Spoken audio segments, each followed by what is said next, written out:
दौलताबाद किल्ल्यावरच्या भारतमाता मंदिरात पूजा बंद करण्याचा आदेश भारतीय पुरातत्व विभागाने काढलेला आहे। याबाबत एक नोटीस काढत पुरातत्व विभागाच्या अधीन असलेल्या जागांवरती पूजा करता येत नाही, त्यामुळे पुजाऱ्यांना यापुढे प्रवेश नको अशा पद्धतीचे आदेश काढण्यात आले।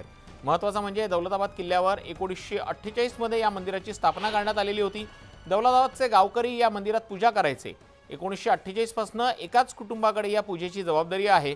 मात्र पुरातत्व विभागाने 2 दिवसांपूर्वी अचानक काढलेल्या आदेशामुळे आता गावकरी संतापलेला आहेत। भारत मातेचं हे देशातलं एकमेव असं 75 वर्ष जुनं मंदिर आहे। आतापर्यंत इथे पुरातत्व विभागाच्या नियमानुसार पूजा करण्यात येत होती, मग आता पूजा का करू दिली जात नाही असा सवाल गावकऱ्यांनी विचारलेला आहे। भारत सरकारला माझा सवाल आहे, महाराष्ट्राच्या सरकारला, या देशामध्ये आर्किओलॉजीच्या मालकीच्या असलेले अनेक किल्ले, अनेक मकबरे, ताजमहल एका विशिष्ट समाजासाठी, प्रार्थनेसाठी शासकीय सुट्टी देखील तुम्ही जाहीर करता आणि माझा भारत मातेचा तुम्हाला तिरस्कार का?